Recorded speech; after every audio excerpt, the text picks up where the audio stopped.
الحمدللہ قرآن مجید رمضان میں نازل ہوا، شہر رمضان الذی انزل فیہ القرآن۔ ویسے تو عام دنوں میں بھی قرآن مجید پڑھنا چاہیے کثرت کے ساتھ، اس کے ساتھ ایک مضبوط تعلق ہونا چاہیے، کیونکہ قرآن مجید ہی وہ واحد چیز ہے جس کے ذریعے بندہ اللہ تعالیٰ سے براہ راست جڑ جاتا، یعنی ڈائریکٹ ریلیشن شپ، ڈائریکٹ کانٹیکٹ۔ کیونکہ ایک حدیث کے مطابق قرآن کریم کا ایک سرا بندے کے ہاتھ میں اور دوسرا اللہ کے ہاتھ میں، تو گویا وہ چیز جو براہ راست ڈائریکٹ اللہ کی طرف سے آ رہی ہے، دوسری طرف اگر ہم اس کو تھام لیتے ہیں، پکڑ لیتے ہیں، تو اس کا کیا معنی ہے؟ ہم ایک طرح سے اللہ تعالیٰ سے جڑ جاتے ہیں، اور جب اس کو چھوڑتے ہیں تو گویا ہم اللہ تعالیٰ سے دور ہو جاتے ہیں۔ اور قرآن پاک کے پکڑنے کا مطلب کیا ہے؟ یہ نہیں کہ اگر مصحف کو ہم ہاتھ میں رکھیں تو گویا ہم نے رسی کا ایک سرا ہاتھ میں پکڑ رکھا ہے اور بس ہمارے ساتھ ہے۔ اس کو پکڑنے کا مطلب یہ ہے کہ اس کو پڑھتے رہیں، اس میں غور و فکر کرتے رہیں، اس کو سنتے رہیں، کسی نہ کسی طرح اس کے ساتھ عملی تعلق ہو ہمارا۔ صفحہ نمبر 91، فصل اول، قرآن کریم کی تلاوت کے آداب اور فضیلت۔ قرآن کریم کی سب سے بڑی فضیلت یہ ہے کہ وہ اللہ تعالیٰ کا کلام ہے۔ باقی تمام چیزیں کیا ہیں؟ اللہ تعالیٰ کی تخلیق، کریشن، اور قرآن واحد ہے جو اللہ کا کلام ہے۔ تو کریشن اور سپیچ میں فرق ہے نا۔ اللہ تعالیٰ نے بہت سی آیات میں خود اس کی عظمت بیان فرمائی ہے۔ فرمایا ھذا کتاب انزلناہ مبارک، اور ہم نے اس کتاب کو اتارا، یہ برکت والی ہے، یعنی خیر و بھلائی سے بھرپور ہے۔ اور فرمایا ان ھذا القرآن یہدی للتی ہی اقوم، یہ قرآن وہ راہ دکھاتا ہے جو بہت سیدھی ہے یا سب سے زیادہ سیدھی ہے۔ ہم ہر نماز کے ہر رکعت میں سورۃ فاتحہ میں یہ دعا مانگتے ہیں، اہدنا الصراط المستقیم، کہ اللہ ہم کو سیدھا راستہ دکھا۔ تو وہ راستہ کہاں سے نظر آئے گا؟ کون بتائے گا؟ کون دکھائے گا؟ قرآن۔ ان ھذا القرآن، یقیناً یہ قرآن، یہدی، ہدایت دیتا ہے، راستہ دکھاتا ہے، للتی، وہ جو ہی اقوم، سب سے زیادہ درست، سیدھا اور اسٹریٹ ہے، جس میں کوئی کجی نہیں۔ اور اگر کوئی شخص قرآن چھوڑ کر کسی اور ذریعے سے ہدایت پانا چاہے تو وہ نہیں پا سکتا۔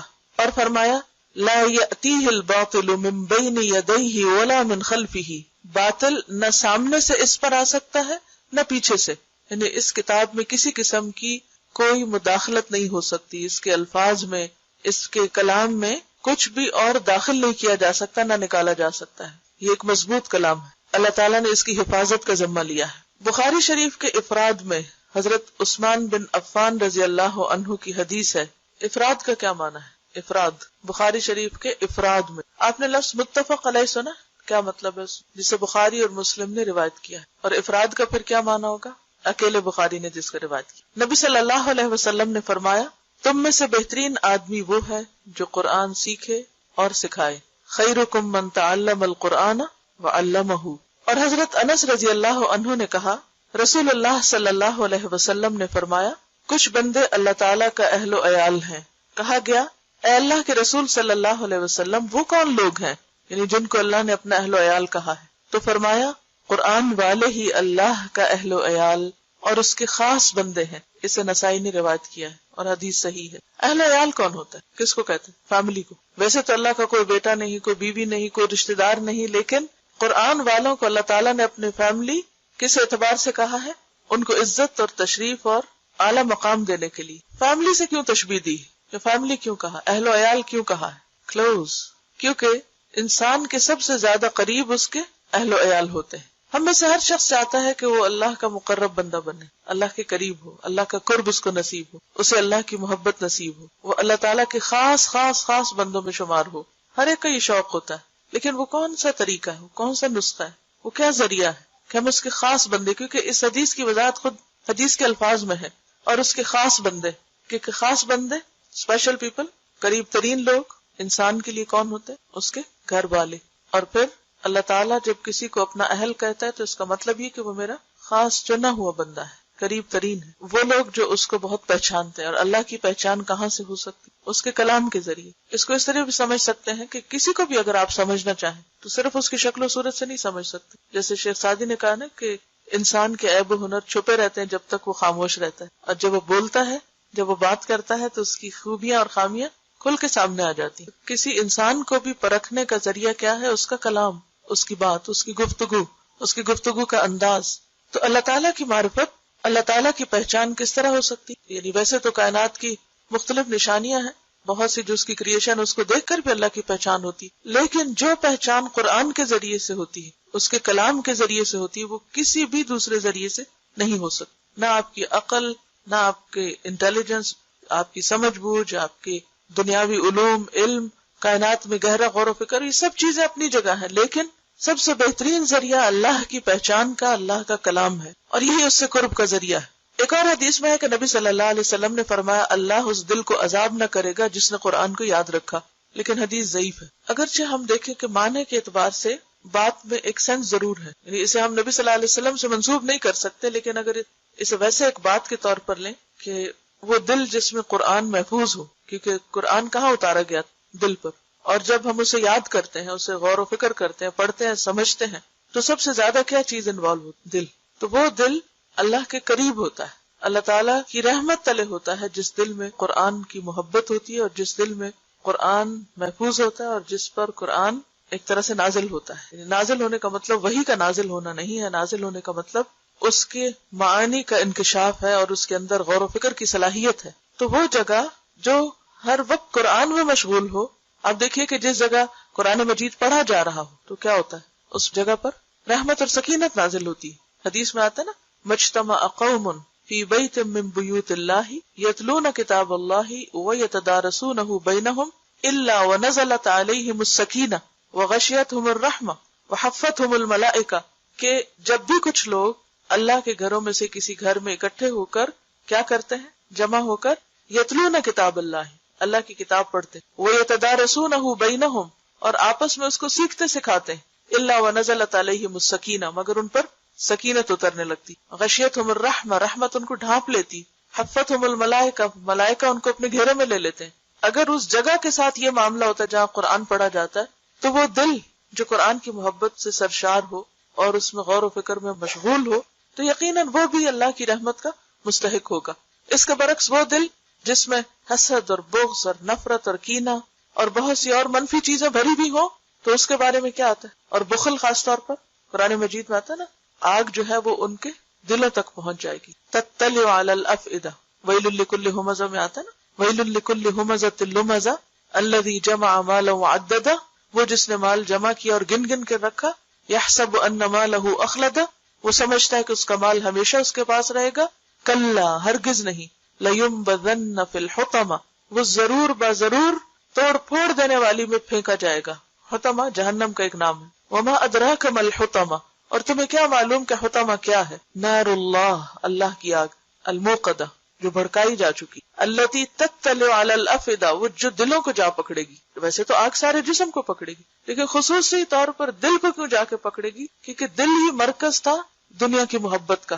دل میں ہی یہ بخل اور مال کی محبت اور سارا وقت بس وہی کیلکولیشنز کرتے رہنا اور ان کیلکولیشن سے باہر ہی نہ نکلنا، اور باقی ہر چیز کو بھلا کر صرف اور صرف اسی چیز میں مشغول ہونا، اور اللہ کی یاد اور اللہ کی محبت اور اللہ کی بھیجی ہوئی ہدایت اس سے بالکل غافل ہو کے جینا، یہ اس بات کی علامت ہے کہ وہ سزا بھی خاص طور پر وہاں تک پہنچے گی. اور پھر یہ کہ کوئی بھی چیز جو دل تک پہنچ جاتی ہے وہ کہاں تک جاتی؟ مثلا آپ دیکھیں آپ کے بلڈ میں کلاٹس ہوتے، لیکن جب وہ کلاٹ دل تک پہنچ جائے پھر کیا ہوتا ہے؟ ہارٹ اٹیک ہو جاتا ہے. دل تک کوئی بھی چیز جو پہنچتی ہے وہ پوری باڈی میں آٹومیٹکلی پہنچ جاتی. تو آگ کو بھی دل تک پہنچایا گیا تاکہ وہ پورے جسم کو اپنی لپیٹ میں لے لے. اسی طرح بنی اسرائیل کے بارے میں آتا ہے، وہ اشربوا فی قلوبہم العجلہ، ان کے دل جو تھے وہ بچڑے کی محبت پلائے گئے. تو محبت کا مرکز بھی وہی ہے، جو چیز دل میں سما جائے پھر اس کا اثر پورے جسم پر آ جاتا ہے، پورا جسم اس سے سرشار ہو. تو آپ نے دیکھا ہوگا کہ جب قرآن آپ کو سمجھ آنے لگتا ہے، یہ قرآن کی تاثیر ہوتی ہے آپ کے اوپر، تو وہ دل تک پہنچ کر پورے جسم کے ایک ایک بال اور کھال جو ہے وہ اس سے متاثر ہو جائے. تقشعر منہ جلود الذین آمنوا، پھر ان کی جلد جو ہے ان کے رونگٹے کھڑے ہو جاتے ہیں جب ان پر قرآن کی آیات پڑھی جاتی، تو وہ دل کو ہٹ کرتی ہیں اور پھر وہاں سے پورے جسم پر اس کا اثر جاتا ہے. اور ابن عمر رضی اللہ عنہما نے کہا کہ نبی صلی اللہ علیہ وسلم نے فرمایا، قرآن والے سے کہا جائے گا پڑھتا جا اور چڑھتا جا، یعنی اوپر اوپر جاتے جاؤ، اور ترتیل سے پڑھ، ترتیل سے، جیسے کہ سورۃ مزمل میں آتا ہے وَرَتِّلِ الْقُرْآنَ ترتیلا، اور قرآن کو آہستہ آہستہ ٹھہر کر پڑھو، یعنی اس کا حق ادا کرتے ہوئے. ایسا نہ پڑھو کہ آدھے حرف پڑھے جائیں اور آدھے نہیں، یعنی یتلونہ حق تلاوتہ، تلاوت کا حق ادا کرتے ہوئے پڑھنا چاہیے، جیسا کہ تو دنیا میں پڑھا کرتا تھا. اور اگر کوئی دنیا میں ترتیل سے نہیں پڑھتا اور درست نہیں پڑھتا تو پھر کیا ہے؟ وہ قیامت کے دن اچانک ہی کہیں سے ترتیل شروع کر دے گا؟ نہیں. جو کچھ آپ یہاں کرتے ہیں، جس چیز پر آپ کا خاتمہ ہوگا، آپ کی کل یعنی آخرت کا آغاز وہیں سے ہوگا، ویسے ہی آپ اٹھیں گے، وہی کچھ کریں گے جو یہاں کر رہے ہیں. کیونکہ آخرت دراصل کیا ہے؟ تصویر کا دوسرا رخ. مثلاً پیپر پہ آپ کچھ لکھتے ہیں، جیسے یہ لکھا ہوا ہے، تو دوسری طرف کیا نظر آئے گا؟ وہی جو اس طرف لکھا ہوا. تو آج آپ دنیا کی اپنی زندگی کی کتاب میں اس طرف لکھ رہے ہیں، کل آپ کو بعین ہی وہی چیز نظر آئے گی، وہ تبدیل نہیں ہوگی کہ وہاں جا کے وہ کچھ اور بن جائے. تو جیسی کتاب ہم اپنی وہاں دیکھنا چاہتے ہیں ویسی ہی یہاں لکھنی ہوگی، ویسی ہی بنانی ہوگی. تو اسے کہا جائے گا کہ پڑھتا جا اور چڑھتا جا اور ترتیل سے پڑھ، جیسا کہ تو دنیا میں پڑھا کرتا تھا. یعنی صرف اتنا نہیں کہا کہ تو ترتیل سے پڑھ، بلکہ ساتھ ہی کہا جیسا تو وہاں پڑھتا تھا. یہ ایسے ہی ہے جیسے ہم بعض اوقات کسی سے کہتے ہیں نا، اچھا تم قرآن سناؤ، اچھا وہ جو سورت فلان جگہ سنائی تھی نا، جیسے سنائی تھی ویسے ہی اب سناؤ. کیوں کہتے ہیں؟ کیونکہ وہ پسندیدہ حالت ہوتی ہے. تو اسی طرح اللہ تعالیٰ کسی آواز پر اتنا کان نہیں دھرتا جتنا نبی کی اس آواز پر جو قرآن کو خوش الحانی کے ساتھ پڑھتا. تو اگرچہ اس حدیث میں نبی کے الفاظ استعمال ہوئے ہیں، لیکن نبی کے بعد بھی جو لوگ خوبصورتی کے ساتھ قرآن پڑھتے ہیں تو اپنی خوبصورت آوازوں اور اپنے خوبصورت انداز کے ذریعے اللہ کی رحمت کو متوجہ کرتے ہیں. تو اسے وہاں بھی کہا جائے گا جیسے خوبصورت تم دنیا میں پڑھتے تھے، جتنا اہتمام تم اس کے ساتھ دنیا میں کرتے تھے، ویسے ہی اب پڑھو، ویسا ہی شروع کرو دوبارہ. تیری منزل وہاں ہے جہاں تجھے تیری آخری آیت کی قرات پہنچا دے. یعنی تمہارا مقام اتنا ہی بلند ہوگا. آپ نے کبھی دیکھا ہوگا مختلف چیزوں کا جب گراف بنتا ہے تو اس میں بعض اوقات کمپیریزن ہوتا ہے، مثلا ایئرلی مختلف چیزوں کی پروڈکشن یا مختلف چیزوں کی پروگرس کا جب گراف بناتے ہیں تو اسے 2005 میں گراف اتنا ہے، پھر 6 میں اتنا تھا، 7 میں اتنا تھا.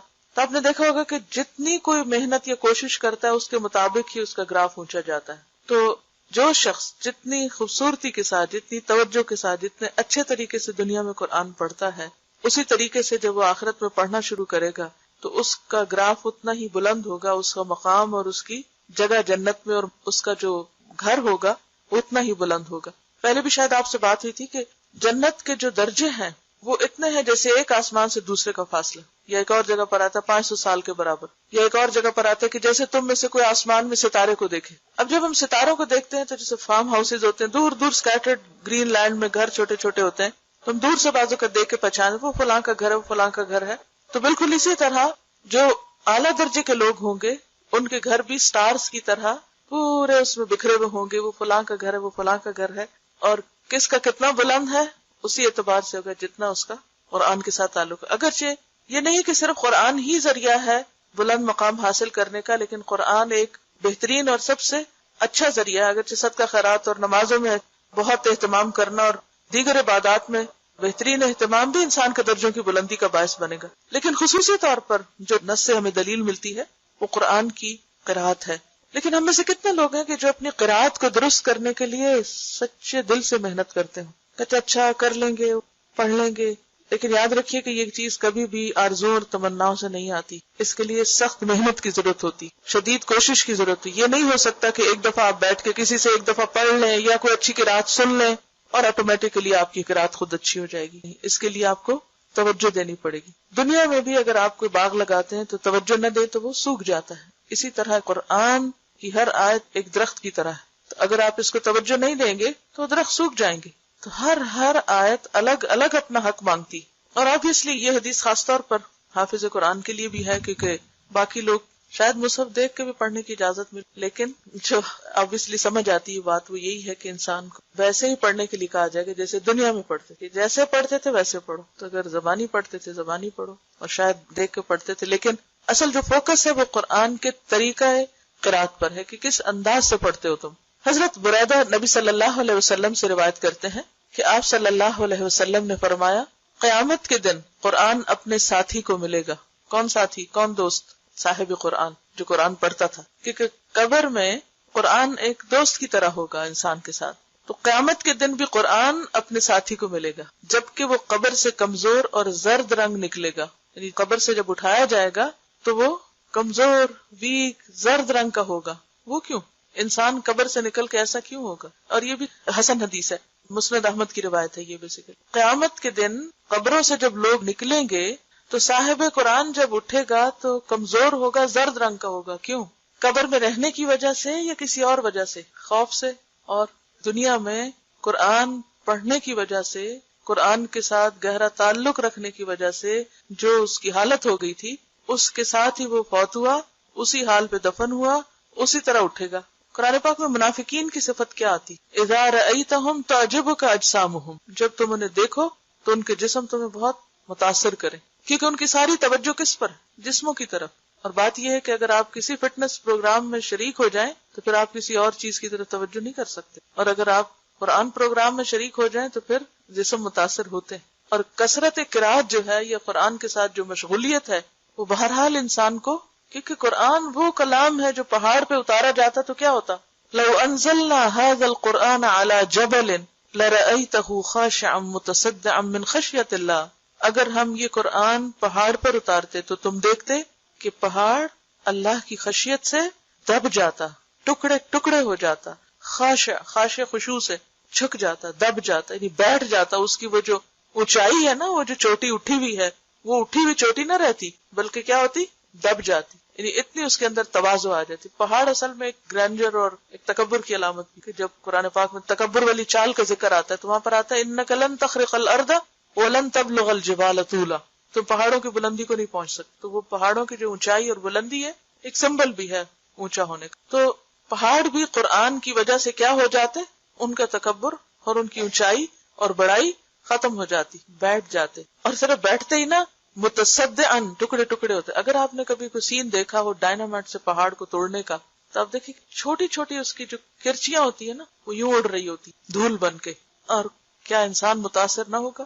آپ نے دیکھا ہوگا کہ جب بچے حفظ کر رہے ہوتے ہیں یا جو لوگ واقعی قرآن کے ساتھ تعلق رکھے ہوئے ہوتے ہیں اور حقیقی معنوں میں، کیونکہ انما یخشی اللہ من عبادہ العلماء، اگر قرآن دل میں جاتا ہے نا، اندر اترتا ہے تو ضرور متاثر کرتا ہے، لازمی طور پر انسان کے اندر عاجزی آتی، اور اگر وہ دل میں نہ جائے، اوپر اوپر رہے تو پھر وہ انسان کی شان تو بلند رہے گی مگر اس کے اندر یہ خصوصیت نہیں آ سکتی۔ تو یہ کوئی معمولی کتاب نہیں ہے، کوئی معمولی کلام نہیں ہے، اس کو اٹھانا اور اس کو محفوظ کرنا اور اس کا حق ادا کرنا انسان کی انرجی لیتا ہے۔ تو قیامت کے دن جب قبر سے اٹھے گا انسان زرد رنگ کا ملگجے حال والا، تو پھر کیا ہوگا؟ قرآن فوراً آ جائے گا ملاقات کے، سوچیے، اور کہے گا کیا تو مجھے پہچانتا ہے؟ مجھے جانتے ہو؟ پہچانو میں کون ہوں۔ ایسا کب ہوتا ہے؟ جب آپ کو کوئی بچھڑا ہوا دوست بہت عرصے کے بعد ملے، مثلا بچپن کے دوست اب اگر آپ کو ملے، جیسے اگر آپ کی 40-50 عمر ہو گئی ہے، اسکول کے کالج کے، تو سب کے حلیے بدلے ہوئے ہوتے ہیں نا، سب کی شکلوں میں کچھ نہ کچھ فرق آ چکا ہوتا ہے، فٹنس، ہر چیز بدل چکی۔ پھر کیا کہتے ہیں؟ پہچانتے ہو مجھے؟ کون ہوں میں؟ وہی تمہارا وہ ساتھی جو فلاں جگہ تمہارے ساتھ پڑا تھا۔ تو قرآن بھی کہے گا کیا تو مجھے پہچانتا ہے؟ وہ کہے گا میں نہیں پہچانتا۔ کیوں کہے گا؟ ایک تو وہ ہال ایسا ہوگا قبر سے نکلنے کا، اور دوسرا یہ کہ ظاہر ہے کہ کسی فزیکل شیپ میں تو قرآن کو کسی نے دیکھا نہیں دنیا میں۔ وہ کہے گا میں تیرا ساتھی قرآن ہوں، کہ میں نے تجھے گرمی میں پیاسا رکھا، کیونکہ یہ نہیں ہو سکتا کہ آپ قرات کریں اور صاحب خوب پانی بھی پیئیں، بھول جاتے ہیں آپ پانی پی۔ میں نے تجھے گرمی میں پیاسا رکھا اور رات کو جگایا، کیونکہ رات بہترین وقت ہے قرآن کو پڑھنے اور سننے اور یاد کرنے۔ کیوں؟ کیونکہ یکسوئی ہوتی ہے۔ نبی صلی اللہ علیہ وسلم سے بھی کیا کہا گیا شروع کی جب سورۃ المزمل نازل، بالکل ابتدائی دور کی صورت ہو، قم اللیل الا قلیلا نصفہ او انقص منہ او زد علیہ ورتل القرآن ترتیلا انا سنلقی علیک قولا ثقیلا، ہم آپ پر بہت بھاری بات نازل کرنے والے ہیں، اتارنے والے ہیں، ڈالنے والے ہیں۔ تو قم اللیل، قرآن اور رات کا ایک خصوصی تعلق ہے۔ جو لوگ رات کو قرآن نہیں پڑھتے، قرآن پوری طرح ان کے اندر نہیں اتر سکتا۔ انسان رات کو صرف وہ کام کرتا ہے جس کا اسے بہت شوق ہو، ورنہ نیند کسی بھی چیز کے لیے قربان نہیں کی جا سکتی۔ انسان نیند کس چیز کے لیے قربان کر سکتا؟ آپ کب جاگتے ہیں؟ سوچیں۔ اب جن لوگوں کو ٹیلی ویژن دیکھنے کا شوق ہوتا ہے، کوئی خاص شو دیکھنے کا، ان کی محبت اس میں ہے، تو وہ کیا کرتے ہیں؟ رات بھر جاگ کے فلمیں دیکھتے ہیں۔ اسی طرح جب کوئی عزیز دوست آئے تو عموماً آپ کیا کرتے ہیں؟ کوئی رشتے دار آئے آپ کے، یہاں تو خیر تجربہ کم ہی ہوتا ہوگا آپ کو، لیکن عموماً شادیوں وغیرہ میں لوگ اکٹھے ہوتے ہیں بہت عرصے کے بعد، تو پھر کیا کہتے ہیں؟ رات کو جاگ کے بہت دیر باتیں۔ آپ صرف اپنی محبوب چیز کے لیے رات کو جاگ سکتے ہیں، کیونکہ نیند اس سب کو بہت پیاری ہوتی، نیند کو صرف محبوب چیز کے لیے قربان کیا جا سکتا۔ تو واقعی جس کو قرآن سے محبت ہوگی وہ قرآن کے لیے اپنی نیند چھوڑے گا۔ تو قرآن کہے گا میں تیرا دوست ہوں، میں نے تجھے گرمی میں پیاسا رکھا اور رات کو جگایا۔ اور ہر تاجر اپنی تجارت کے پیچھے ہے، ہر تاجر اپنی تجارت کے پیچھے ہے، اور میں آج تیرے لیے ہر تجارت سے اچھا ہوں۔ یعنی لوگ دنیا کے کاروبار میں لگے رہے، دنیا کا مال کمانے میں، دنیا کے پیچھے بھاگتے رہے، جابز کے پیچھے اور چیزوں کے پیچھے۔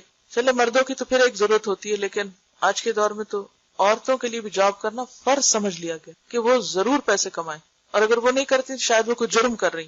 حالانکہ اسلام نے عورت پر رتی برابر بھی یہ ذمہ داری نہیں ڈالی کہ وہ کما کر کچھ لائے. اگر وہ کرتی ہے تو ٹھیک ہے، اسے ایک حد تک اجازت ہے اپنی پابندیوں میں رہ کر کام کرنے کی، یا اگر کوئی مجبوری ہے تو ٹھیک ہے وہ کر سکتی ہے، لیکن ذمہ داری نہیں، فریضہ نہیں ہے اس کے اوپر. تو اس اعتبار سے ایک خاتون ہونا میں سمجھتی بہت بڑا پریویلیج ہے کہ ہم اگر نہیں کوئی کام کرتے تو نہ کرے تو ہم اللہ کے یہاں گناہگار نہیں. ہاں مرد اگر وہ اپنی بیوی بچوں کو بھوکا رکھتے ہیں، نہیں کھلاتے تو ان کی پوچھ پکڑ. تو بہرحال یہاں یہ کہا جا رہا ہے کہ ہر تاجر اپنی تجارت کے پیچھے ہے. کیا مطلب؟ یعنی جس کو جس چیز کے کمانے اور نفع حاصل کرنے اور پروفٹ بنانے کا شوق تھا، وہ دن کو کیا رات کو بھی اس کے پیچھے لگا رہا. اور میں آج تیرے لیے ہر تجارت سے اچھا ہوں. قرآن مجید میں بھی آتا نا، ہوا خیر مما یجمعون. یہ قرآن بہتر ہے ہر اس چیز سے جسے لوگ جمع کر رہے ہیں. مثلا آج ستمبر کی کون سی تاریخ؟ 5. آپ لوگوں نے 7 ستمبر سے قرآن پڑھنا شروع کیا تھا، تقریباً 1 سال ہونے کو. اس 1 سال میں آپ نے سورۃ یاسین تک قرآن کو جمع کیا، اس کا ترجمہ یاد کیا، اس کے معنی کو سمجھا، جس حد تک بھی جس سے جو محنت ہوئی، کوشش ہوئی، آپ نے سمیٹا اس کو. ہر ایک کا سمیٹنا فرق ہے نا، سب نے ایک جیسا نہیں دیا، تو سب کو برابر کر گیا، لیکن ہر ایک نے جمع اپنے اپنے ظرف یا برتن یا کیپیسٹی کے اعتبار سے کیا اس کو. لیکن کچھ لوگ سوچتے رہے، کس چیز نے روکا ان کو یہاں آنے سے؟ مثلا کسی جاب نے یا کسی اور ایسے ہی کام نے. اس 1 سال میں انہوں نے کتنا مال کما لیا ہوگا، کتنے پیسے کما لیے، اس سے کتنا کچھ کیا بنا لیں گے. ہو سکتا ہے ان کی ضرورت ہے تو ایک الگ بات ہے، لیکن اگر صرف شوق ہے، کئی لوگ صرف جاب کس لیے کرتے ہیں کہ اتنا پڑھا تو اب گھر بیٹھ جائیں، کہ میری سیٹسفیکشن نہیں ہوتی. تو اگر صرف شوق کے لیے مال جمع کیا، وہ مال کہاں رکھا ہوگا؟ بینک میں. مثلا وہ بینک کا مال کون استعمال کر رہا ہے، کس کو فائدہ دے رہا ہے؟ یا کوئی چیز خریدی ہوگی، مثلا کسی نے زیور خریدا، وہ زیور کہاں رکھا ہوا؟ یا ہاتھ پر رکھا ہوگا یا کسی بینک کے لاکر میں رکھا ہوگا. اسی طرح کچھ اور، اسی طرح دنیا کی چیز کو ڈیکوریشن پیس خوبصورت، کوئی اچھے کپڑے خرید لیے ہوں گے، وہ ساری چیزیں کہاں رہیں گی؟ یہیں رہ جائیں گی. لیکن وہ خزانہ جو قرآن سیکھ کر آپ سمیٹتے ہیں، دنیا کی کوئی چیز اس کے برابر نہیں، کچھ بھی نہیں ہے ہی نہیں کہیں. ہوا خیر مما یجمعون. جو کچھ بھی انسان کماتا ہے، جو بھی جمع کرتا ہے، سمیٹتا ہے، کتنا کھا لیتا ہے، کتنا پہن لیتا ہے، باقی کس کے کام آتا ہے، چاہتے ہوئے یا نہ چاہتے ہوئے. بعض اوقات انسان خوشی سے کسی کو دیتا ہے اور بعض اوقات نہیں بھی خوشی سے دیتا اور دوسرے لے جاتے ہیں. اور وہ کس کام لگاتے ہیں اس کو؟ مثلا ہماری اولاد لے جاتی ہے، کوئی بھی لے جائے، کس کام لگائیں گے؟ ہمیں نہیں پتا کیا کریں گے ہمارے مال سے، ہمارے کام تو نہیں آئے. ما اغنى عنہ مالہ وما کسب. اگر نیت درست نہیں، مقصد درست نہیں، تو کمایا ہوا مال بھی کام نہیں آئے گا، سب کچھ یہیں رہ جائے گا. تو وہ کہے گا ہر تاجر اپنی تجارت کے پیچھے ہے، اور میں آج تیرے لیے ہر تجارت سے اچھا ہوں. پھر اس کے دائیں ہاتھ میں اختیار دیا جائے گا. حکومت کا بھی لفظ آتا ہے، ملک کا لفظ آتا ہے عربی میں. اور بائیں ہاتھ میں ہمیشہ رہنا، خالدین فیہا جیسے قرآن میں آتا ہے. اور اس کے ماں باپ کو 2 حلے جوڑے پہنائے جائیں گے. حلہ کہتے ہیں جو اوپر کو اوور ڈریس ہوتا ہے نا، عرب لوگ جلباب کی طرح لمبا سا ڈریس پہنتے. اور 2 کا لفظ یہ نہیں کہ ایک کے اوپر ایک پہنا دیا، مطلب یہ ہے کہ ایک نیچے پہنا ہوتا ہے اور ایک اوپر اوڑا ہوا ہوتا ہے. خدا ہی بہتر جانتا ہے ان کی اصل صورت کیا ہوگی اور اس کی قیمت کیا ہوگی، کہ ساری دنیا ان کی قیمت نہیں بن سکتی. پوری دنیا کا مال خرچ کر کے آپ دنیا میں وہ کپڑا نہیں خرید سکتے. وہ کہیں گے یہ حلے ہمیں کس سبب سے پہنائے گئے ہیں، اتنے خوبصورت کپڑے ہمیں کیوں دیے جا رہے ہیں؟ کہا جائے گا تمہارے بیٹے نے قرآن یاد کیا تھا. اور اگر ماں باپ کی یہ عزت ہے تو خود اس شخص کی عزت کیا ہوگی، خود اس کو کیا دیا جائے گا، کیا پہنایا جائے گا. پھر کہا جائے گا جنت کے درجات اور بالا خانوں میں پڑھتا جا اور چڑھتا جا. اقرا ورتقی کا لفظ آتا ہے عربی، ترقی کرتے جاؤ.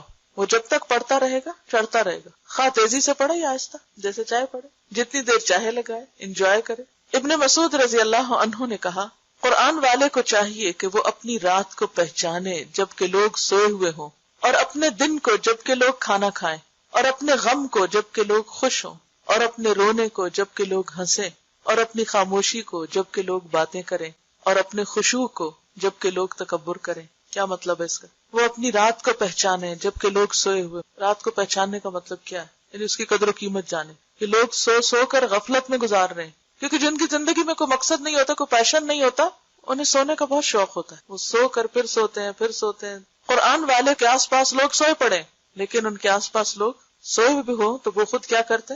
وہ ان کے طریقے پہ نہیں چلتے، وہ اس پہ حسرت نہیں کرتے ہائے کتنے خوش قسمت یہ سو رہے ہیں اور میں کس مصیبت میں، سب آرام کر رہے ہیں اور مجھے پڑھنا پڑ رہا ہے. وہ اپنی رات کو پہچانے، یعنی رات کی قدر و قیمت پہچانے کہ جب وہ زیادہ بہتر طور پر پڑھ سکتا ہے، اور اپنے دن کو جب کہ لوگ کھانا کھائیں. آج کل چونکہ رمضان ہے تو لمیٹڈ ٹائم ہوتا ہے نا کھانا کھانے کے لیے بھی اور سمیٹنے کے لیے بھی. اور آج سحری کے وقت جب سحری کے بعد چیزیں سمیٹ رہی تھی تو میں یہ سوچ رہی تھی کہ پہلے دن کی سحری کے مقابلے میں آج زیادہ جلدی سب کچھ سمٹ گیا. وجہ کیا ہے؟ آہستہ آہستہ ہر چیز کٹ ڈاؤن ہو رہی ہے. ہم کیا کرتے ہیں کہ ایک کھانا ہوتا ہے تو اس کے ساتھ لوازمات جو ہیں ہمارے وہ جتنے زیادہ ہوتے ہیں اتنے برتن زیادہ ہوتے ہیں, اتنا ان کو اٹھانے اور رکھنے میں وقت زیادہ لگتا ہے. جب وہ ایک ایک لوازمات کٹ ڈاؤن ہوتے ہیں کہ ٹائم نہیں ہے, اس کو بھی نکالو, اس کو بھی نکالو, اس کو بھی نکالو, اور ایک لمیٹڈ ٹائم میں کیا کھا سکتے ہیں کہ جب آپ زیادہ پکا لیں تو آپ کو کھانے کے لیے تو پھر ایک لمبا ٹائم چاہیے نا, یا اس کو لگانے کے لیے, رکھنے کے لیے, پھر لگانے کے بعد اٹھانے کے لیے. تو میں سوچ رہی تھی کہ زندگی کا زیادہ وقت اور ایک بڑا حصہ خصوصاً خواتین کا لوازمات میں لگتا ہے. کھانا تو ایک ضرورت ہے لیکن لوازمات ضرورت نہیں ہے, وہ ہمارے اپنی بڑھائی ہوئی چیزیں ہیں. جتنی وہ بڑھتی اتنے برتن بڑھتے, اتنا دھونا بڑھتا, اتنا اٹھانا اور ان کا رکھنا, اتنا ہی پھر آپ تھک جاتے. پھر تھکنے کے بعد آپ کے پاس وقت ہے کہ آپ بیٹھ کے آپ قرآن کی قرات کریں. اب آپ اتنے تھک گئے ہیں کہ اب آپ کو دل چاہ رہا ہے کہ آپ سو جائیں, پھر آپ سو جاتے ہیں, وہ وقت گزر جاتا ہے. آپ آزما کر دیکھ لیں, اگر آپ اپنے لوازمات کم کر دیں گے تو قرآن کے لیے یقیناً وقت نکلے گا. اور اسی طرح دن بھر کوئی پکانے کھانے کا کچھ کام نہیں, خیال بھی نہیں. حتیٰ کہ انسان ایک چائے بھی پیتا نا تو اس کا بھی کپ دھونا ہوتا ہے. پہلے تو بنانی ہوتی ہے, پھر اس کے بعد دھونا ہوتا ہے, تو ٹائم لگتا ہے نا. اور کرنے کو کیا کیا آپ نے, چائے کا ایک کپ پیا, لیکن اس کے بنانے سے لے کر اس کو پینے اور پھر اس کو دھونے اور اس کے بعد رکھنے میں آپ ذرا ٹائم دیکھیں کتنا, اس میں ایک پوری صورت یاد ہو سکتی, یہ ریوائز ہو سکتی. لیکن بعض اوقات ہمیں ضرورت نہیں بھی ہوتی, کیا غذائیت ہے چائے میں, صرف عادت ہے, ضرورت نہیں بھی ہوتی تو بھی ہم کیا کرتے ہیں, بور ہو رہے ہیں, چلو چائے پی. اور یہ نہیں دیکھتے کہ کتنا قیمتی زندگی کا وقت صرف اس میں ہی گزر گیا. اور اگر ہم صرف دن میں 3 کپ پینے کے عادی, صرف 1 کپ کو کٹ کریں, جیسے آج کل رمضان میں ہوا ہے, کرنے کو دوسرا بھی کر سکتے ہیں, لیکن وہ بھی ہمیں ہوتا ہے کیا پتا تراویح میں سستی ہو جائے. کچھ نہیں ہوتا, کر کے تو دیکھیں, ول پار سے کام نہیں, کچھ نہیں ہوتا. اور اگر نہیں دل مانتا تو اللہ سے دعا کریں, یا رب جتنا میں نے کھایا ہے, جو بھی کھایا, اسی میں برکت ڈال دے, اسی میں طاقت ڈال دے, اسی کو غذا بنا دے, اسی کو دوا بنا دے, اور اسی کو سب کچھ کر دے, اور اس سے زیادہ کہ جھنجٹ میں مجھے نہ ڈال.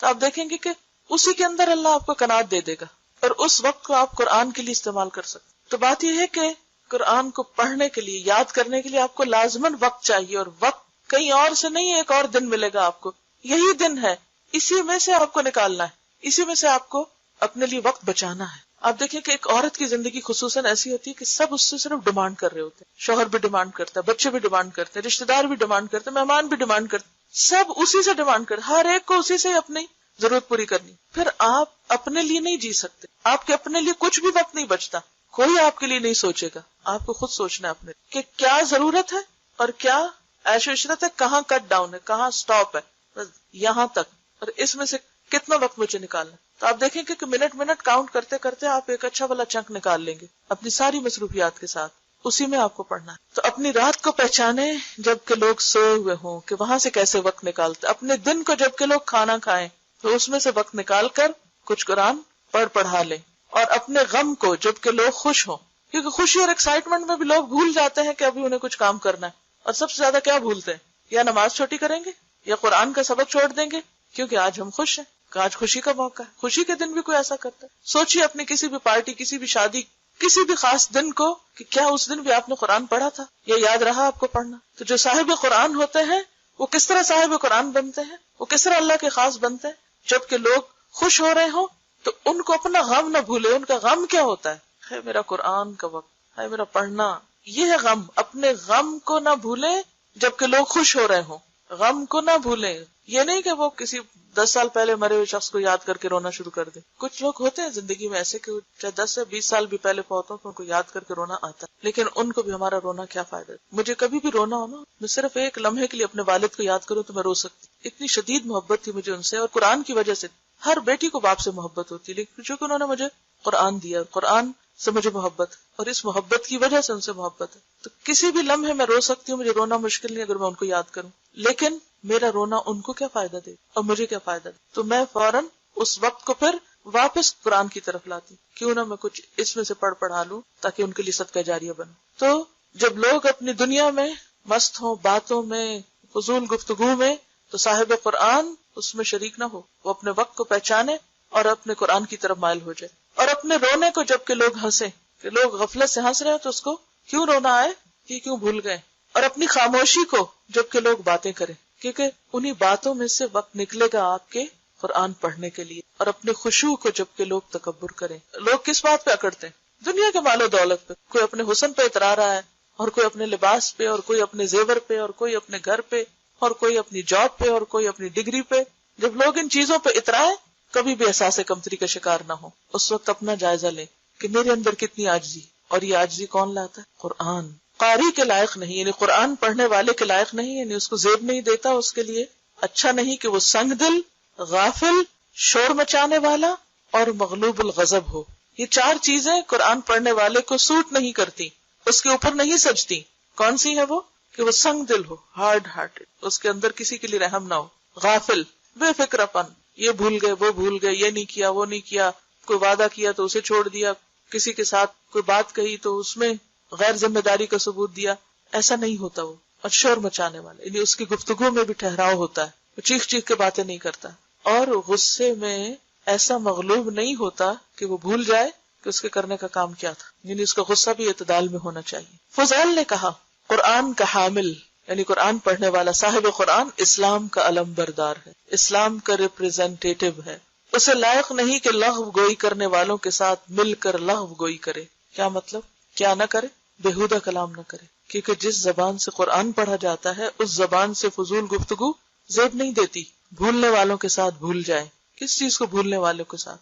آخرت کو بھولنے والے۔ کھیلنے والوں کے ساتھ کھیلے، یعنی اگر لوگ کھیل میں مشغول ہیں تو وہ بھی جا کے کھیلنے لگے۔ اسے چاہیے اللہ کی عظمت کو ملحوظ رکھے، اور نہ یہ لائق ہے کہ وہ اپنی حاجت کسی کے پاس لے کر جائے، کسی سے سوال نہ کرے، کسی سے کچھ مانگے نہیں، کیونکہ وہ صاحب قرآن ہے، اس کے ساتھ قرآن کا نام ہے، وہ قرآن کی عزت ہے۔ ایسا کوئی کام نہ کرے کہ جس کی وجہ سے لوگ کیا کہیں، یہ قرآن پڑھے ہوئے ہیں، یہ قرآن پڑھانے والے لوگ ہیں، جیسی مین حرکتیں کرتے ہیں، بلکہ لوگ اپنی حاجتیں اس کے پاس لے کر آئیں۔ امام احمد بن حنبل رحمۃ اللہ علیہ نے کہا، میں نے خواب میں رب العزت کو دیکھا، میں نے عرض کیا، اے میرے رب، آپ کی جناب میں تقرب حاصل کرنے والے کس چیز سے تقرب حاصل کرتے ہیں؟ یعنی وہ طریقہ بتائیے کہ جس سے آپ کے قریب ترین ہو جائیں، وہ کون سی چیز ہے؟ فرمایا، اے احمد، میرے کلام سے، یعنی قرآن سے۔ میں نے عرض کیا، سمجھ کر پڑھنے سے یا بغیر سمجھ کر پڑھنے سے بھی؟ فرمایا، سمجھ سے بھی اور بغیر سمجھ کے بھی۔ یعنی بعض اوقات آپ تلاوت جب کر رہے ہوتے ہیں تو ہر لفظ اور ہر آیت پر غور و فکر نہیں کر پاتے۔ آپ نے غور کیا ہوگا جب آپ تجوید کے رولز کو دیکھتے ہیں تو کیا بھول جاتے ہیں؟ میننگ بھول جاتے ہیں۔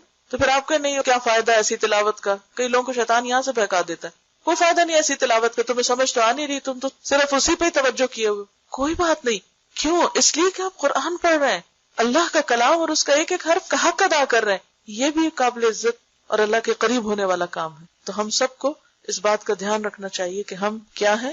حامل قرآن ہے، صاحب قرآن ہے، ہمارا اخلاق صاحب قرآن ہونے کو ریپرزینٹ کریں۔ دنیاوی خواہشات اور دنیاوی ضرورتیں کے لالچ رکھنا دل میں اور دنیا کی محبت رکھنا بیسیکلی، کیونکہ قرآن ایسی چیز ہے بابرکت کہ جس کے ساتھ ہر برکت اترتی ہے، لیکن اگر انسان کے دل کے اندر لالچ ہے تو برکتیں چھن جاتی ہیں۔ قرآن پڑھانے کے بعد سوائے اللہ کے انسان کسی چیز کی طرف خواہش نہ رکھے، یعنی دنیا کی حسرت اس کے دل میں، کیونکہ قرآن پڑھنے کے بعد اگر کوئی شخص دنیا کی محبت رکھتا ہے یا کسی اور چیز کو اس سے بڑھ کے امپورٹنس دیتا ہے تو وہ قرآن کی ناقدری کرتا ہے، کیونکہ اللہ نے اس کو وہ دے دیا هو خیر مما یجمعون، جو ہر چیز سے زیادہ بہتر ہے جسے لوگ سمیٹتے ہیں۔ تو اگر اس کے ہوتے ہوئے قناعت نہیں ہے اندر، اس کے ہوتے ہوئے غنا نہیں ہے اندر، اس کے ہوتے ہوئے اگر دنیا کی ہرس ہے اور ان چیزوں کے پیچھے انسان بھاگ رہا ہے اور ہاتھ پھیلا رہا ہے جو حقیر دنیا کی ہیں، صرف اس لالچ کی وجہ سے جو اندر ابھی بھی بھری ہوئی ہے، یہ قرآن کی توہین ہے بیسیکلی۔ ازواج مطہرات کے بارے میں آتا نا، ان کو کہا گیا تھا نا وَاذْكُرْنَ مَا يُتْلَىٰ فِي بُيُوتِكُنَّ،